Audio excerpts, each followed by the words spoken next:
سلام طعنا هبلنا كورات تملكتي تلفزيون تግራይ እንኳዕ ንበዓል ትንሳኤ ኣብጽሕኩም ኣብጽሕና ክንብል ንፈቱን መላ ተኸተልቲ እምነት ክርስትና ናይዚ ዕለት ዜናታት ብምምራሕ ኣነ ተፋዝጋ ዓስበይ ብመዳይ ቋንቋ ዓለም ፀሃይ ሓጎስ ምስ መላ ሰሞያ ስቱዲዮ ቴሌቪዥን ትግራይ ምሳኹም ጸኒሒት ክህልወና እዩ ናብ ዓበይቲ ዜናታትና ቅድሚ ምኻድና በርእስተ ዜና ክፍልም በዓል ትንሳኤ እንትነኽብር ኣብ ዓጸባ ዝርከቡ ተመዛበልቲ ወገናት ብምሕጋዝ ክኸውን ይግባእ ክብሉ ብፁዕ ኣቡነ ኢሳያስ ምዒዶም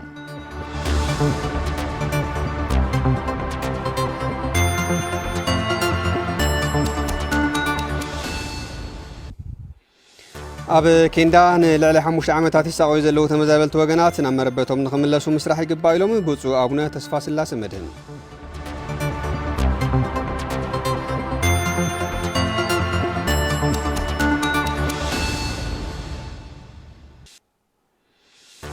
ኣብ መሰረታዊ ሸቐጣት ወሰኽ ዋጋ ብምህላው ዘድልየና ክንዕድጋ ይከኣልናን ኢሎም ነበርቲ ከተማ መቐለ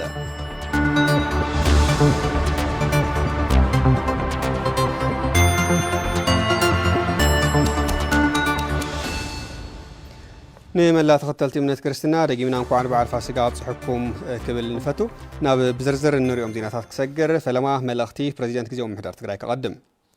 በዓል ትንሳኤ ዝተመዛበለን ዝተጸገመን ወገንና ሓሰብና ከነብዕሎ ይግባእ ኢሎም ፕሬዚደንት ታደሰ ወረደ ኣብ ውሽጢ ዓድን ኣብ ደገን ዝነብሩ መላእመንቲ ክርስትና ደቂ ትግራይ እንኳዕ ኣብጽሕኩም መልእኽቲ ዘመሓላለፉ ፕሬዚደንት ጊዜያዊ ምምሕዳር ትግራይ ሌተናል ጀነራል ታደሰ ወረደ ኣመንቲ ነቲ በዓል ኣብ ዘይምዕሩይ ኩነታት ኮይኖም ይቕበልዎ ከም ዘለው ኣዘኻኺሮም ኣመንቲ ነቲ በዓል እንተኽብሩ ድማ ዝተመዛበለን ዝተጸገመን ወገን እናሓሰቡ ከብዕልዎ ከም ዝግባእን እቲ በዓል ናይ ሓጎስን ሰላምን ናይ ምትሕጋዝን ምትሕላይን በዓል ክኸውን እውን ፕሬዚደንት ታደሰ ትምኒቶም ኣመሓላሊፎም ኣብ ዝዋን ናይ ምጽልላምን ምፍራጅን በለካ ለኸዓካ ድምፂ ንፋስ ዓብሊልሉ ዘሎ ቅንያት ንህዝቢ ምድንጋር እናፈጠሩ ዝህውኹን ናይ መንፈስ ሻቕሎት ዝፈጥሩን ኩነታት ብምዃን እቲ በዓል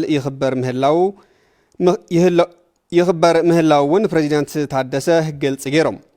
ስለዝኾነ እዚ ኩሉ ከም ዝሓልፍን ከም ዝቕየርን ዝሓበሩ ፕሬዚደንት ታደሰ ወረደ ንመላ ተኸተልቲ እምነት ክርስትና እንኳዕ ንበዓል ትንሳኤ ኣብጽሕኩም ዝብል መልእኽቶም ኣመሓላሊፎም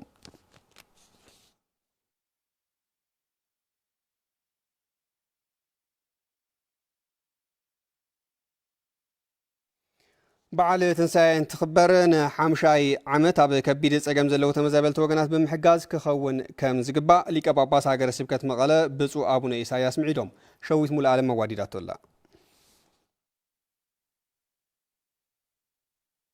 ሊቀ ጳጳስ ሃገረ ስብከት መቐለ ብፁዕ ኣቡነ ኢሳያስ ንበዓል ትንሳኤ ናይ እንኳዕ ኣብጽሕኩም መልእኽቲ ተሕሊፎም በስመ አብ ወወልድ ወመንፈስ ቅዱስ አሐዱ አምላክ አሜን ተኸበርኩም ሊቃውንተ ቤተ ክርስቲያን ህዝበ ክርስቲያን ኣገጸር ዘለኹም ኣብ ከተማ ዘለኹም ኣብ ወፃኢ ዓዲ ዘለኹም ኣብ ውሽጢ ዓዲ ዘለኹም ህዝበ ክርስቲያን ምእመናን ወምእመናት እግዚአብሔር ኣምላኽና ብሰላም ብህይወት ሓልዩ ለ2018 ዓመተ ምህረት በዓለ ትንሳኤ በሰላም ጽሕና ጽሕኩም በዓልና ተባረኸ ተቀደሰ ናይ ሰላም በዓል ናይ ምሕረት በዓል ናይ በረከት በዓል ይግበረና ሎም ዓመት ዝኽበር በዓል ትንሳኤ ሕዚ እውን ተመዛበልቲ ኣብ ኬንዳ ከቢድ ፀገም ኣብ ዝሕልፉሉ እዋን ከም ዝኾነን ከቢድ ፀገም እናሕለፉ ዝርከቡ ተመዛበልቲ ናብ መርቦቶም ክሳብ ዝምለሱ በዓል ትንሳኤን ካልኦት ማሕበራዊ ድግሳትን እንትንሕልፍ ምሶም ክንሕልፎን ይግባእ ኢሎም ኣብ ጭንቂ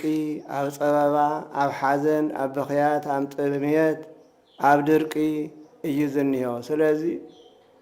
እግዚአብሔር ይቅር ክብለና ከምሕረቱ ክልእኸልና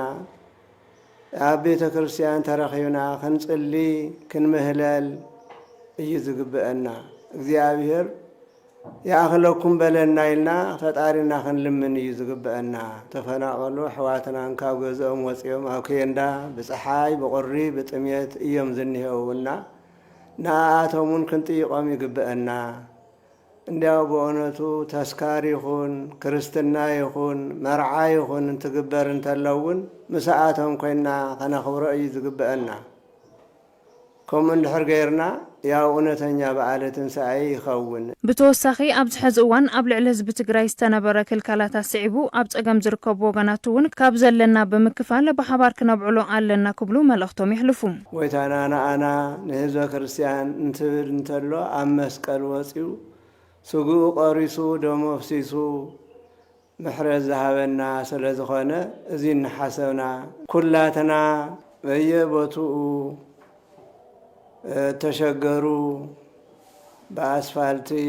ብጎደና ዝወደቁ ሰባት ስለ ዘለው በዓለ ትንሣኤ እናንተ ነኽብረን ተለና በዓል እንተ ነኽብረን ተለና ንዓና ጥራይ እንተይኮነት እቶም ድካማታት እውን ክንጥይቆም ከም ዘለና ዓድና ህዝብና ኣብ ሽግር ከም ዝወደቐ ዝፍለጥ እዩ እና ስለዚ ደቅና እውን ዓዶምን ህዝቦምን ኢዶም ዝሰኣኑ እግሮም ዝሰኣኑ ዓይኖም ዝሰኣኑ ዝሓት ስለ ዘለው ስለዚ ንኣቶም እውን ተጠይቕናዮም ሳና እንተውዒልናዮም ያው እውነተኛ በዓለ ትንሣኤ ይኸውን። ጳጳስ ካቶሊካዊት ቤተ ክርስቲያን ዓዲግራት ብፁዕ አቡነ ተስፋ ስላሴ መድህን ብምኽንያት በዓል ትንሣኤ ናይ እንኳዕ ኣብፅሕኩም መልእኽቲ ኣመሓላሊፎም ኣብ ኬንዳ ንልዕሊ 5 ዓመታት ይሳቀዩ ዘለዉ ተመዛበልቲ ወገናት ናብ መረበቶም ንኽምለሱን ግዝኣታዊ ሓድነት ትግራይ ናብ ንቡር ንኽምለስን ልሂቃን ተጋሩ ስኽን ኢሎም ንህዝቢ ዝረብሕ ስራሕ ክውግኑ ድማ ፃውዒት ኣቕሪቦም መራኸ ተስፋይ ኣዋዲድዎ ኣሎ። ጳጳስ ካቶሊካዊት ቤተ ክርስቲያን ዓዲግራት ብፁዕ አቡነ ተስፋ ስላሴ መድህን ብምኽንያት በዓል ትንሣኤ ኣብ ውሽጢ ዓድን ወፃእን ዝርከቡ ተኸተልቲ እምነት ክርስትና መልእኽቲ እንኳዕ ኣብፅሕኩም ኣመሓላሊፎም። ብስም አብን ወልድን መንፈስ ቅዱስን ሓደ ኣምላኽ ኣሜን። ክቡራንን ክቡራትን ኣብ ውሽጢ ዓድን ኣብ መላእ ዓለም እትርከቡ ወገናትና ተጋሩን ክርስቲያን ካቶሊካውያን ምእመናን ናይ ኩሉ ክርስትና እምነት ተኸተልቲ ከምኡ እውን ሰብ ሰናይ ድላይ ብምሉእኹም ዝተባረኸ ዝተቐደሰ ናይ ሰላምን ናይ ዕርቂ ሰማይን ምድርን ናይ ሰብ ናይ ንሰንሳትና ሰላምን ዕርቅን ዘምጽእ ጸጋ ዘለዎ ናይ ትንሣኤ በዓል ክኾነና መንፈሳዊ ትምኒተይን ቡራኬን ብስም ኣምላኽ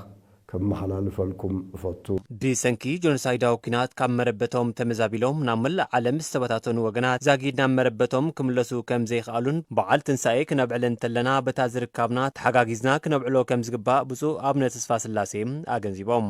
ናይ ትንሣኤ በዓል ብጽቡቕ ክነሕልፍ ዝተፈላለዩ ዝዕረቁሉ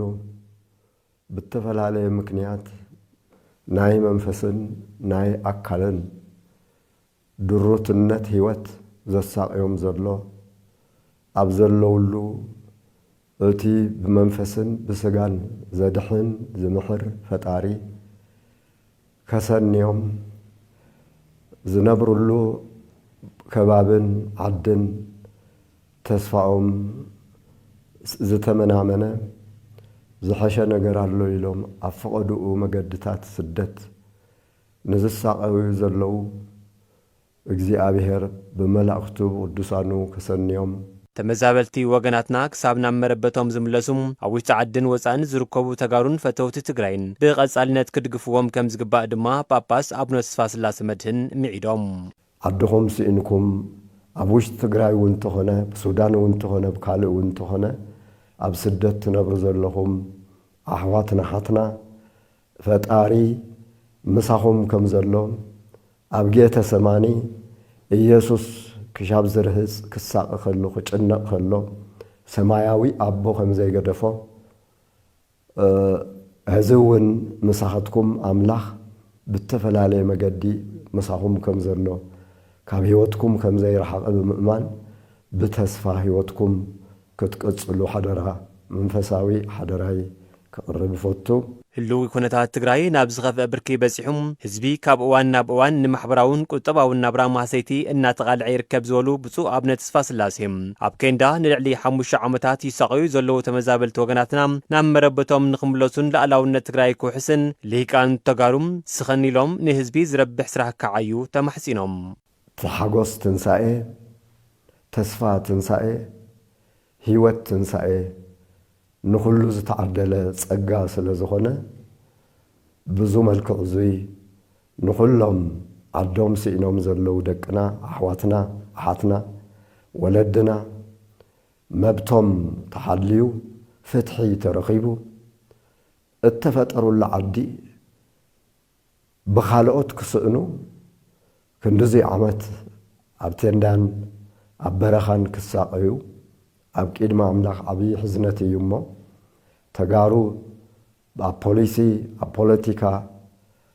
حايلن قدلن زلكم حبيركم حدا خوينكم سله حزبكم سله تግራይኩም حدا عين الدمص خوينكم حدا ጥበብ ለቢስኩም حزكم دمص انت تسمعون تتدمصوا ያው ነዙይ ኩሉ መخلعታ ኮይኑ ዝህሉ አካል ብውሽጥን ብወፃእን ዝሰዓር ምዃኑ ክንረዳእ ይግባእ ህዝብ ትግራይ ኣብ ልዕሊኡ ዝተነበሩ ክልከላታት ስዒቡ በዓል ትንሳኤ ኣብ ከቢድ ፀገም ኮይኑ ይሕልፎ ከም ዘሎ ሕብረት ወንጌላውያን አብያተ ክርስቲያናት ትግራይ ኣፍሊጣ በዓል ትንሳኤ ብምትሕጋዝን ብምድጋፍን ክሓልፍ ከም ዝግባእ ድማ ሚዒዳ ኣላ ሸዊት ስሙላ ዓለም ያዋዳቶ ገብረ እግዚአብሔር ገዳም ከቕርቦ እዩ ፕሬዚደንት ሕብረት ወንጌላውያን አብያተ ክርስቲያናት ትግራይ መጋቢ አብርሃም ወልደ ገብርኤል እን በዓል ትንሳኤ ምልክቶም ናይ እንኳዕ ኣብፅሕኩም ኣብ ዘመሓላልፎ መልእኽቲ ህዝቢ ትግራይ ኣብ ልዕሊኡ ብዝነበረ ክልከላታት በዓል ትንሳኤ ኣብ ከቢድ ፀገም ኮይኑ ይሕልፎ ከም ዘሎ ይገልጹ ብስም ኣቦን ወድን መንፈስ ቅዱስን ሓደ ኣምላኽ ኣሜን መዘከርታ ሰቕለትን ትንሳኤን ጎይታና መድሓኒትና ኢየሱስ ክርስቶስ ኢና ዘለና ስለዚ ብስመይን ብስም ሕብረት ወንጌላውያን አብያተ ክርስቲያናት ትግራይን نخلهم دك سبات في الليل ما نسعبت أمنة كريستنا أنكو عبصحكم مبصحنا كبل يفتو مالتيو ويتانا المدحيننا يسوع كريستوس من تحاتيات دك سبات بيزا خوينوس تسقللو من تمرجم دك سبات مرجم كوينا مسكال تسقللو ناي تحتنا بعاليو ناي رأسخا حليفكا مها بعاليو ناي أمنة بعاليو مالتيو أبزلنا الوقتي بجت تتعقد الوقت إيو دموز تخلكل الوقت إيو نداد زي الوقت إيو نداد تخلكل الوقت إيو كاش زي الوقت إيو سلحتاوي أنت تفصم اللي زلوا وقت إيو نز وقت زي سلعتنا حليلنا أين صبان كاب دجز حليلنا كهلو إيو لنا نصبوين غيرلن ننو علينا تحلالينا جن زي أخن سجرا يجبع مالتيو نمبل شرش عامات عب كيندا بزخفة سجمن مكران نزلوا تمازابلتي بوحس من جدنا بمربوتهم من لاس ولا قوات خنم كسابنا بمربوتهم زملسو كل جزء عب جنهم بمخان كن حجزهم يجبع لهم العلي حدا نتبي حدا ميلين زخون حزبنا تفناقيلو عم عقوب سدتنيا تركب أبصقايز نبر حزب لنا وانا مفتحيو دقاقي من أخم نبلو زبزين أبوتو ملس قدامي حريانا أيو ملس اللو كسعز ملس جن كتأمي يبلون كسعز ملس جن كحممكم موت يبلون كسعز ملس جن سقاي كبزحو يبلون سلازي سقاي خن كنسولو نغل نحاونا خنحليلو نغل نحن حواتينا كاب غويتانان مدحنيتنا يوسف كريستوس من سلام فقرن عصخ حليف كمهابه تماهرنا بعد تنسى بمتحجاز كنحلفو يغباون يلام زلنا يوان اب قمه اتينا كنملالسن لك كم تخرستوس رؤسو زهابنا نحنا عندك سبات زلنا كنكافلو نغل طريتن ويكا ገንዘብ كوني يخليو فقرن كنكافل يصبينا مالتي اب برندا زلو قلعلونا ولدهم سينوم طواري سينوم نعومو نفس بعال كنحسبهم كنكافلهم بفلاي زلنا يا خونتات كسع ملي مفتح زمص حدنتنا استيمنا تحلالينا ناي فقري هيوت حيزنا كنكافل يقبأنا مالتي በዓል ትንሳኤ ኢየሱስ ክርስቶስ እንትነኽብር ኣብ ፀገም ንዝርከቡ ብፍላይ ድማ ተመዛበልቲ ወገናት ብምሕሳብን ዝተኻለ ብምክፋልን ክኸውን ይግባእ ኢሎም ጳጳስ ሃገረ ስብከት ዞባ ሰሜን ምዕራብ ትግራይ ብፁዕ ኣቡነ ጴጥሮስ መልእኽቲ ብፁዕ ኣቡነ ጴጥሮስ መሰረትና መለስ ኣባደዋ ዲድወሎ ስዒቡ ኸርብ እዩ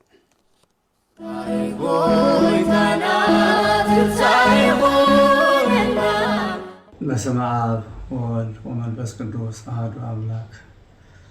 أملا عالم زلهم آمنتي خرستنا في الليل ما تجارو آمنت خرستنا كلهم እንኳን 2018 ዓመተ ምህረት ናይ ጎይታና መድኃኒናና ኢየሱስ ክርስቶስ ምራነ ትንሣኤ በዓለ ትንሣኤ እንኳን አብጽሐኩም እንኳን አብጽሐና ክብል ይደሊ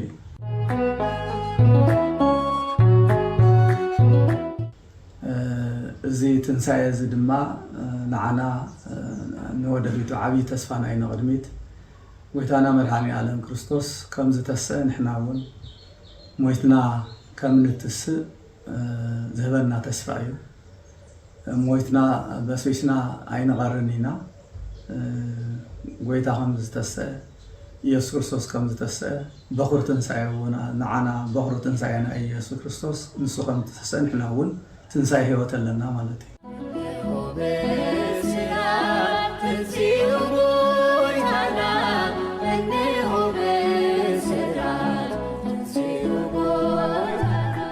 ትንሣኤ ማለት ሓጎስ ተድላ ደስታ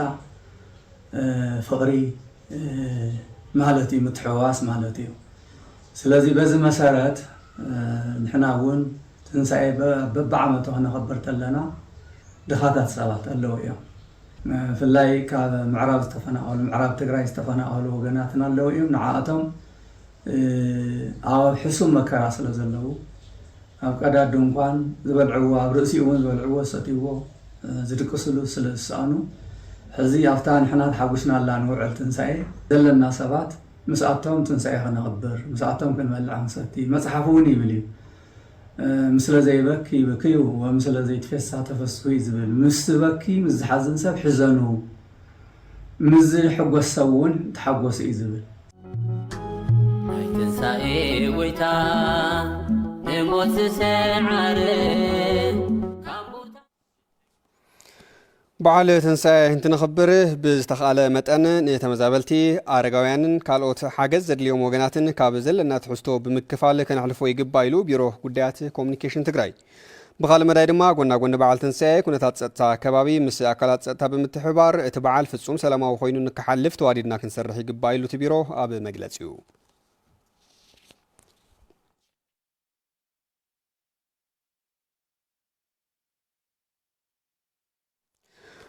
ከምቲ ኢየሱስ ክርስቶስ ድሕሪ ስቃዩን ስቕለቱን ኣብ ዕለተ ሰንበት ትንሣኤ ብርሃን ዘርአየ ትንሣኤ ትግራይ ጋህድን ክኸውን ድማ ግደ መሪሕነት ወሳና እዩ ይብሉ ምሁር ስነ መለኮት ኤፍሬም ረድሄ ዝራሪብዎም ኣለዉ መራሒ ሃይማኖት ክርስትና ጎይታ መድኃኒት ኢየሱስ ክርስቶስ ድሕሪ ስቅያቱን ስቕለቱን ትንሣኤ ብርሃን ሰላምን ፍቕርን ኣርእዩ ሰላም ንኣኻትኩም ይኹን ህዝቢ ትግራይ ድማ ንዝሓለፉ 8 ዓመታት ካብ ጽንተትን ክልከላ በጀትን ዓጸባን ስደትን ከም ዘይተናገፈ ምሁር ነገረ መለኮት መምህር ኣማኑኤል ምልወርቅ ይገልጹ ቀዳም መዓልቲ ከምቲ ዝበልናዮ ብምስትርጋሙ እዩ ዝኸይድ ምስትና ኢሎም ዓድና እውን ሰብ ሕድሕድ ኩሉ ከምቱ ጀኖሳይድ ፈጺምና ጀኖሳይድ ናይ ምማት ጥራሕቲ ይኾነ ክርስቶስ ኣብ መቃብር ኣትዩ እውን ዘምህልዋን እውን ብህይወቶም እንዳሃሉ ይመልስዎም እዩ ኣብ መቃብር ዘለው እውን ናብ ህይወት ይመልስዎም ህዝብና ከዘ መቃብር ዘሎ ትልሞተ ትዘይሞተን ገሊኦም መቃዊ ገሊኦም ጥሜት ብፍላይ ብጥሜትን ዓጸባን ኣብ መዕቆቢ ውሽጢ ዓድን ወፃእን ዝርከቡ ተፈናቐልቲ ወገናት ፍሉይ ትኹረትን መፍትሕን ከም ዘድልዮም ይሕብሩ ትንሪኦ ኣለና ኣብ ሰብዓ ካሬድ ድየ ካልእ ዘለዉ ኣሕዋትና ይኸዱ ተበቲኖም ዘለዉ እንሪኦም እዚኣቶም ከዓ ክምለሱ ናብ መቃብር ወሪዱ ቶም ተሰሪዶም ዝነበሩ ለ5,000 ዓመት ዘመልቲ መሊሱ ሓደ እዩ ገይሮም ክርስቶስ መራሕትና እውን ኣብ መቃብር ዘለውን ቤተክርስትያን ክትፈትሕ ክትጽልየሎም ብህይወት ዘለውን ብህይወት ክነብር ትመስዋዕት ተኸፈለ ብህይወት ለምንማር እዩ ክርስቶስ ብህይወት ልኽነብር መስዋዕት ከፊልና እቶም በረኻ ዝወረዱ መስዋዕት ዝኸፈሉ ደቅና እውን እሕና ክሙቸየና እሳቶም መቃብር ክወርዱ እዩ ግን ድሕማዓረ ኮይና ግን መስዋዕትነት ከምቲ ከይኸውን ክንጥቀበሉ ዝግበአና እዩ እሞ እሕና ክንጽሊ ክንልምን ይግበአና ከምቲ ዕለተ ሰንበት ኢየሱስ ክርስቶስ ድሕሪ ስቃዩን ስቕለቱን ትንሣኤ ብርሃን ዘርአየ ተስፋ ትንሣኤ ትግራይ ጋህድ ክኸውን ድማ ግደ መሪሕነት ወሳናይ ከም ዝኾነ ምሁር ነገረ መለኮት መምህር ኣማኑኤል ምልወርቅ የገንዝቡ እዚ ትንሣኤ ሃገር ከርእየና ይሓዝቡ ኢየሱስ ክርስቶስ ትንሣኤኡ ብትንሣኤ ከም ዝገቡነና ኩሉ ንሕና እውን ተበቲኑ ዘሎ ተሰደደ ህዝብና ኣብ መቃብር ዘሎ ብጸሎት ናብዛ ቅድስቲ ሃገር ክኣቱ ብቅድስቲ ነብሱ ኣብ ሃገር ኩሉ ተበቲኑ ዘሎ ትግራዋይ ከዓ ናብ ሓደ መጽኡ ትንሣኤ ትግራይ ተጋሩን ሰላም ፍቕሪ ሓድነት ሒዝና ሓቢርና ክንትስእ ይግባእ ጽላል ሲቪል ማህበረሰብ ምዕራብ ትግራይ ካብ ለገስቲ ብዝረኸበት ሶብ ልዕሊ 1.8 ሚልዮን ብር ዝተዓደገ ምግቢ ኣብ ከተማ መቐለ ኣብ ማእኸል መዕቆቢ ንዝርከቡ ተመዛበልቲ ሓጊዛ በላሽ ፈራዊ ዋዲድዎ ኣብ ኣጽጋብ ጽላል ሲቪክ ማህበረሰብ ምዕራብ ትግራይ ብምኽንያት በዓል ትንሳኤ ብልዕሊ 1.8 ሚልዮን ብር ዝተዓደገ ሓገዝ ምግቢ ኣብ ማእኸል መዕቆቢ ተመዛበልቲ መቐለ ንዝርከቡ 280 መራሕቲ ስድራ ኣበርኪታ እቲ ሓገዝ ግዝያዊ ጸገሞም ዝፈትሕን በዓል ፋሲካ ብዝሐሸ ኩነታት ንምብዓል ከም ዝሓግዞም ዝገለጹ ሓገዝ ተገብረሎም ወገናት ይኹን ደኣንበር ብሓገዝ ክንነብር ስለ ዘይንኽእል ሓሪስና ንኽንበልዕ ክረምቲ ቅድሚ ምእታው ናብ መረበትና ክንምለስ ዝምልከቱ ኣካል ክሰርሐሉ ይግባእ ይብሉ ቆልዓን ሰበይትን ዝሓዘ ዝፊኖ ዘይትውና ተለው ሕዚ ተስቀጭቅጭ ተስግዒቱ ክበልዕ همد جيرم مهوام همد جيرم مقراوم دمان كبرتي هابلنا زهري هابلنا إنانوي زيتي فينا 25 كيلو شكر سامنا 3 سامنا ጨው ገይሮም ከውጽኦም ዝዕልሎም ናብ ወዳም ዝሃውና ብጣዕሚ ይሐጉስና ተመዛበልቲ ኩነታት ዘለዎ ብጣዕሚ አጸጋሚ ዘሎ ንዓድና መለስና እዩ ዘሎ ሕዝውን በጃኹም እታ ሓገዝ ካብ ኒውዮርክን ኒው ጀርሲን ዝርከቡ አባላት ደብረ ቅዱሳን አብና አረጋዊ ትግራይ ኦርቶዶክስ ተዋህዶ ቤተክርስቲያን ትራይ ስቴት ዝተረኸበ ከም ዝኾነ አካይዲ ስራሕ ጽላል ሲቪክ ማህበረሰብ ትግራይ መምህር ምስግና ዘርኡ ይገልጹ ደብረ ኣብ ኒውዮርክን ኒው ጀርሲን ዝርከቡ ብሓደ ብምዃን ናብ ደብረ አብና አረጋዊ ቤተክርስቲያን የው ተዋጽኦም ዝህውና 280 ዝኾኑ ማሕበረሰብ ንሕድሕዶም 5 ኪሎ ሩዝ ከምኡውን 25 ኪሎ ፊኖ 1 ኪሎ ስኳር 1 ኪሎ ጨው 1 ሊትር ዘይትና 3 ሳሙና ንሕድሕዶም ነቶም 280 እዚ ዝኣክል ፓኬጅና ሂብናዮም ዘለና ብቅርሺ ደረጃ ክትመን ከሎ ከዓ ናብ 1,820,000 ቅርሺ ዝኣክል ወጻእ ጌርና ኢና ያው ህዝብና ኣብ ዓብይ ብጣዕሚ ኣጸጋሚ ኩነታት ስለ ዘሎ ኩሉ ማሕበረሰብ ደገና ውሽጥን ዘሎ ንህዝብና እዚ ከም ሞዴል ተጠቂሞም ሓገዛት ክበራኸት ክኽእል ኣለዎ እቲ ሓገዝ ኣብ ቀዳማይ ዙር ንሚእቲ ኣብ ካልኣይ ዙር ን280 ብድምሩ ን380 መራሕቲ ስድራ ከም ዝተዋሃበ ድማ ተሓቢሩ ክልከላ ነዳዲ ሕጽረት ጥረ ገንዘብ ምቁራጽ መሃያ ሰራሕተኛታት መንግስትን ካልኦትን ዝወለዶ ኣብ በዓል ትንሳኤ ክንደት ዝተለመደ ምንቅስቃስ ዕዳጋ ከም ዘየለ ዘዘራረብናዮም ሸየጥትን ዓደግትን ነበርቲ ከተማ መቐለ ይገልጹ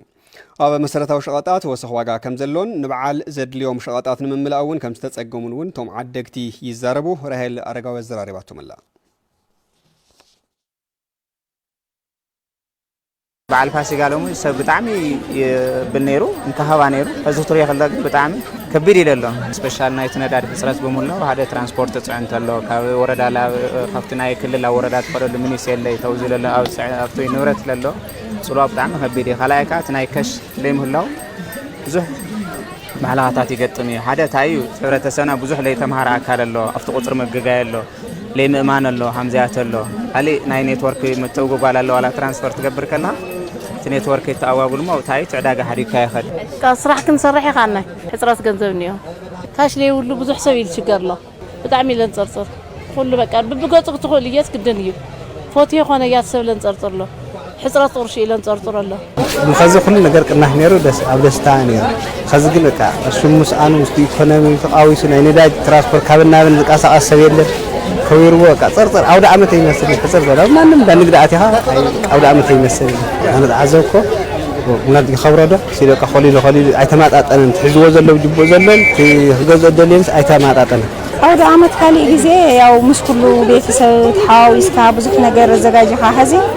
بقى هم لقون النجار أنا نحلف هذه الساعة زلوا جزء هذا أرشي لي كاشي لي تعمل شو جرون يسوي لو هتجز ثوانك بكاش هاوي ملقي كفتمنا أناش كتجني رح نخرج الموسم على تيو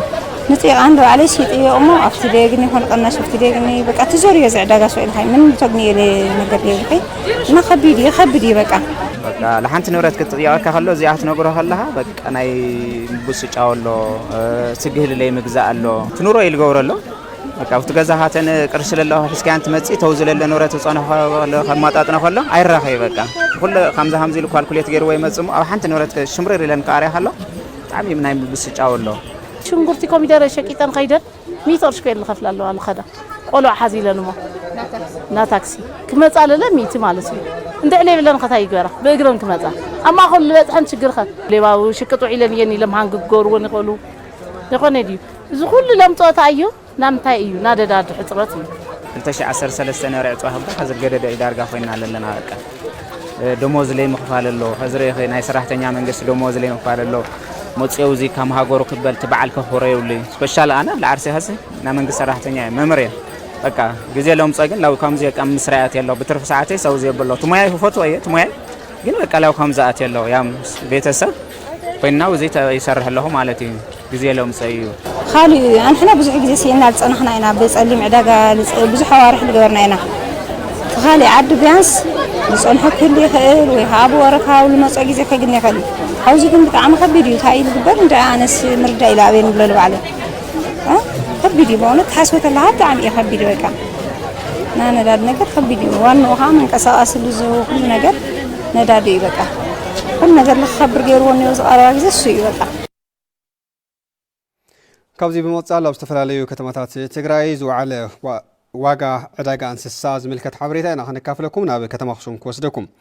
ኣብ ከተማ ኣክሱም ብምኽንያት በዓል ትንሳኤ መሸጣ ጤለ በጊዕ ወሰኽ ዋጋ ከም ዝረአ ዓደግትን ሸየጥትን ገሊጾም ኣብታ ከተማ ብርክት ዝበላ ጤለ በጊዕ ናብ ዕዳጋ ዋላ እኳ እንተቐረባ ዋጋአን ግና ወሰኽ ከም ዝረአ ዓደግትን ሸየጥትን ሓቢሮም ኣለው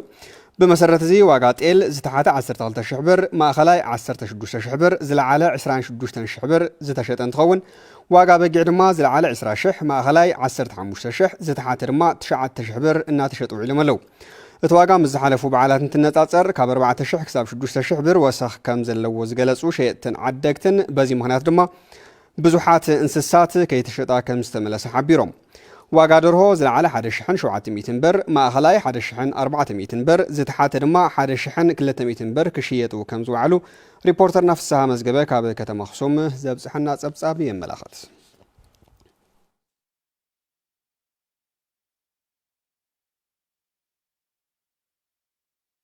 ናብ ከተማ ማይጨው እንትንከድማ በከተማ ማይጨው ንማሕረዲ ዘቀረባ እንስሳት ምስ ዝሓለፈ ዓመት ተመሳሳሊ እዋን እንትነጻጸር ወሰኽ ዋጋ ከም ዝረአያን ቀረብ እንስሳት ድማ ውሑድ ከም ዝነበረን ሸየጥትን ዓደግትን ገሊጾም ዋጋ ዓብዪ ምዕራይ ካብ 9,000 ክሳብ 140,000 ብር ማእኸላይ ካብ 70,000 ክሳብ 90,000 ብር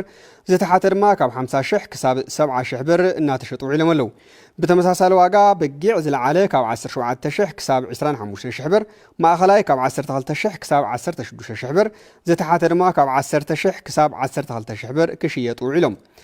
ናብ ዕዳጋ ከተማ ማይጨው ዝቀረባ ቁፅሪ እንስሳት ምስቲ ዘሎ ጠለብ ክነጻጸር ከሎ ውሑዳት ምዃነን ድማ ዓደግቲ ሓቢሮም ይብል ጸብጻብ መሳርሕትና ኣስናቀ መሐመድ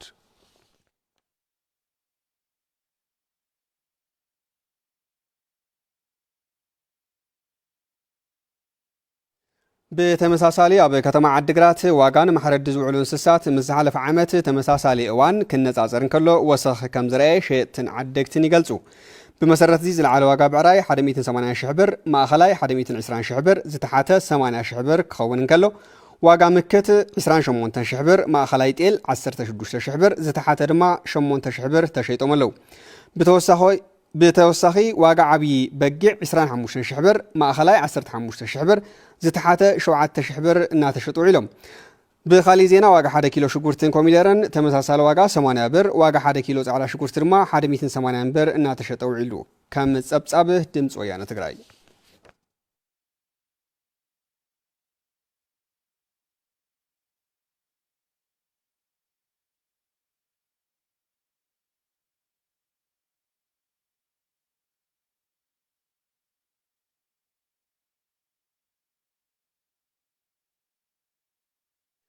كبرات تملكتي تلفزيون تግራይ نزعلت زحزنيهم زيناتات زيوم يمسل نيروم نمكتالكم امسكنا بروخ بعل تنساي كونلكم نملا امنت كريستنا تمنينا زيناتات بمبرحان سفازغ عسبي بمدامل ቋንቋ ለምጻይ ሓጎስ ምስ መላስ ሞያ ስቱዲዮ ቴሌቪዥን ትግራይ ምስኹም ጸኒሕና ደጊመ ንምክትታልኩም መስጊና ብሩኽ በዓል